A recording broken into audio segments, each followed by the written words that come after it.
Time now for business. Time to say hello to Stephen Carroll. Good morning to you, Stephen. We're starting off with a big trip to the Middle East for French President Francois Hollande. A very lucrative visit. Yeah, that's right. He's going to be dealing with a lot of big defence deals while he's there. Francois Hollande is travelling first to Doha, where he's going to oversee the signing of a €6.3 billion deal to sell 24 French-made fighter jets to Qatar.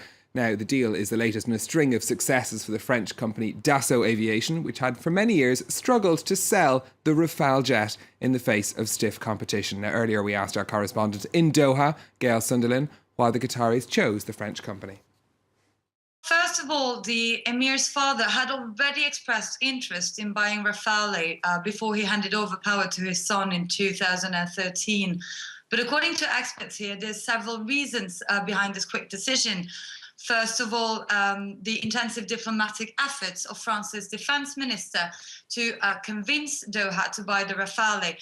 Jean-Yves Le Drian has been to Doha many times in the past year. There's been intensive discussions. But also the euro's downfall could explain the decision, since it made the Rafale much more competitive than its Swedish and American counterparts. But most of all, what could have pushed Qatar to want to modernize its military equipment is, of course, its involvement in several conflicts throughout the region. It's fighting the Islamic State organization in Syria and also Iraq, but it's also carrying out airstrikes in Yemen alongside the coalition led by Saudi Arabia.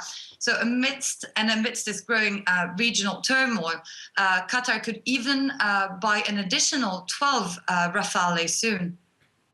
That's Francois Hollande in the Middle East, Stephen. Meanwhile, on the home front, there may finally be some good economic news for him. Yes, and coming from a surprising place, the European Commission, according to various media reports this weekend, it's going to upgrade its growth forecast for France for this year. Not too much of a bump, though, just up from 1% to 1.1%. That's after the IMF did something similar, increasing its forecast to 1.2% for this year. And the move is thought to be down to the weaker euro and cheaper petrol prices helping the French economy. The French government, for now, though, maintaining its forecast at 1% for this year. But finally, some good news for France. And possibly slightly better news for Greece as well. Yeah, that's right. Apparently, after weeks of delays, there was progress in talks between the Greek government and its international lenders this weekend. Greece is close to running out of cash to pay its bills and is trying to fast-track the payment of the last €7 billion of its bailout loans.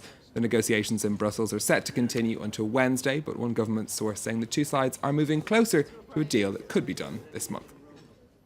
OK, markets.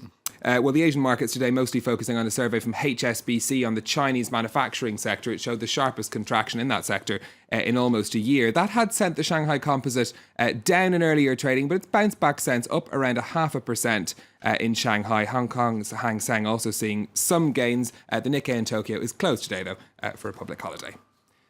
Move on now to look at some of the day's other business stories. Tributes have been paid to the Silicon Valley entrepreneur Dave Goldberg, who died suddenly at the weekend. Goldberg was the chief executive of SurveyMonkey and the husband of Facebook's chief operating officer Sheryl Sandberg. Under his stewardship, the online polling firm saw massive growth to 25 million customers.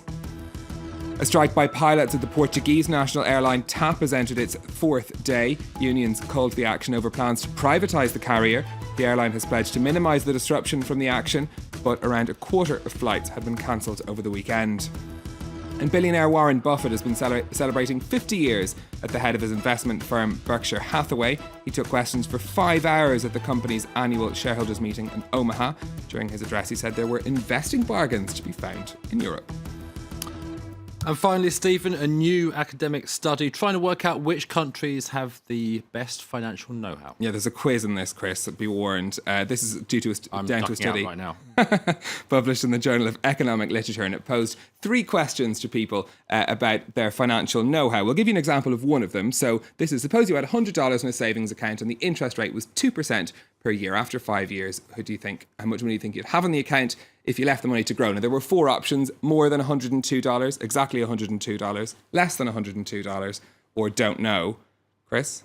I'm going to go for don't know, Stephen, because it's currently 8 o'clock in the morning. I've been up since very early and my brain isn't working. I will excuse it on this case. So the answer was more than $102. Don't know wasn't the right answer. It wasn't the right answer, sadly. But the worst results they found in this study came from Russia, where 96% of people were unable to answer those three fundamental questions. That compares to 79% of Swedes unable to answer it, and 69% of French people. Now that Obviously came in been here too long. Indeed. But the Americans did slightly better. They came in with 70% of people unable to, or the French came in better than the Americans, should say. Unsurprisingly, the best at it, the Germans. 53% of the surveyed were able to answer those three basic We're going to financial leave questions. things here before we go dangerously into worlds of national stereotypes. Stephen Cowell, thank you very much. That was business.